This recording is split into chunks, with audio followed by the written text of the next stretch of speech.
เหรียญประจำตัวของขลังวัตถุมงคลสมเด็จทรงไก่เกิดว่าสมเด็จทรงไก่หรือพระพุทธเจ้าทรงไก่ล่ะไก่ตื่นเช้าไก่หากินหมันอันนี้ไก่คุ้มครองอันนี้มันค่ำแท้ๆได้เลยเนี่ยเดินเข้าไปไกลๆอาจารย์ตัวนี้สร้างหลายองค์บ่สั่ง39 องค์แต่ว่าอยู่น้ำหนององค์นึงแล้วเนาะแม่ น้องตายเตรียมตัวที่จะออกเดินทางกลับบ้านที่สปป.ลาวอาจารย์ติ้งลีมอบของดีฝากมาให้ผู้ใดสนใจอยากจะได้ของดีไปครอบครองดูแลปกปักรักษาเงินซ่านบ้านซองและค่าขายก็ให้ติดต่อไปหาอาจารย์ติ้งลีด่วนได้เลยสบายดี FC แฟนคลับทุกทานมาพบมาพ่อกันอีกแล้วคลิปนี้มีเรื่องเล่าข้อมูลข่าวสารจากฝากฟังของตุนตายหรือว่าน้องตายทีมงานกู้ภัยเมตตาธรรมจากกาฬสินธุ์ซึ่งเป็นหนึ่งเดียวจากเมืองล่องแจ้งแขวงไซสมบูรณ์ที่ไปฝึกฝนล่อหลอมอยู่กับอาจารย์ติ้งลีช่วงนี้หายไปหลังจากที่ไปขึ้นป่าภูเขาควายมาไปเจอสิ่งเล่นลับอยู่ภูเขาควายเฮ็ดเส้นไปสันตัวกลับไปฮอดประเทศไทยไข้หนาวสั้น 2-3 วันจึงสามารถออกจากอาโศกมาได้กำลังหู้ซึกดีไข้กำลังจะหายได้ยินข่าวให้ว่าพอบ่สบายจะต้องได้ข้ามมาดูแลพ่อแม่อยู่ทางฝั่งลาวทั้งอาจารย์ติ้งลีก็เปิดไล่สดมอบของค่ำของคูณให้ติดโตกับมาบ้านมาซองโอ้หลายอันเลยแหละท่านผู้ชมจนเฮ็ดให้ FC แฟนคลับทั้งฝั่งลาวฝั่งไทยหลายคนมีความสนอกสนใจอยากจะได้สิ่งเหล่านั้น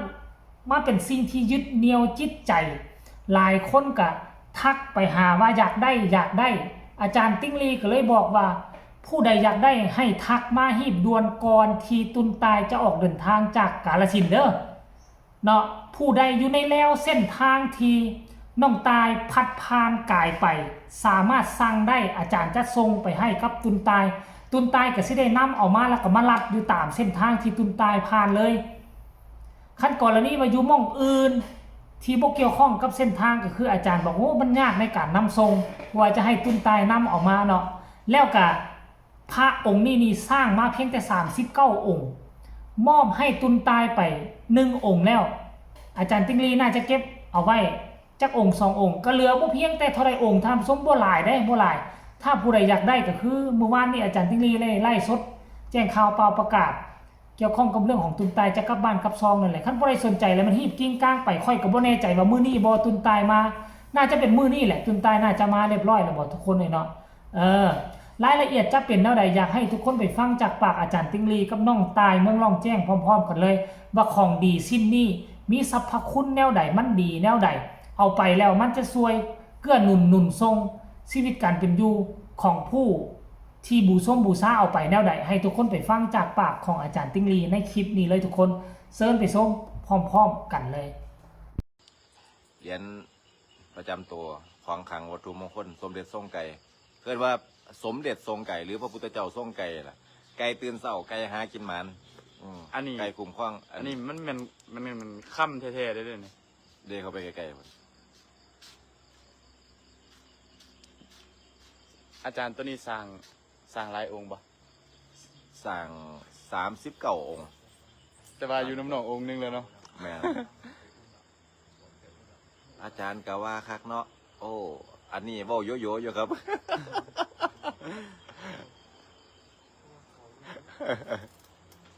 เมื่อคืนโยแห้งพูดอาจารย์เหรอเมื่อคืนไปจัดงานนั่นสิไปหาน้องในยังอันขวัญกีฬา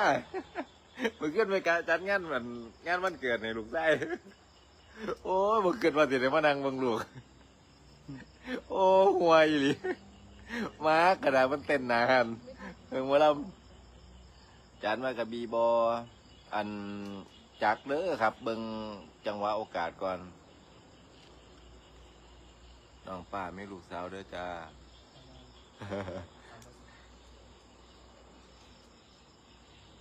นี่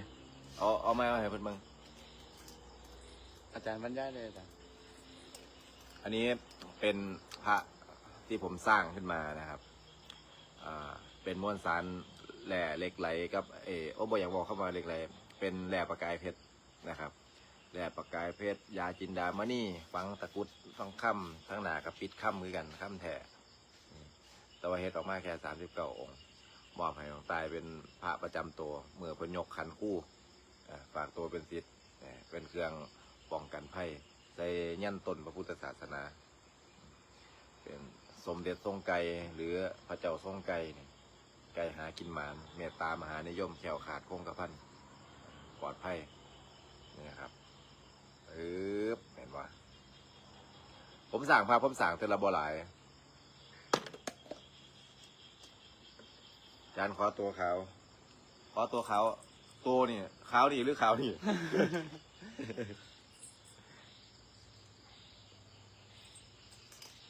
มานี่แต่สิมีดินทวารวดี ดินเกาโบราณดินเกาโบราณแล้วก็มียาจินดามณี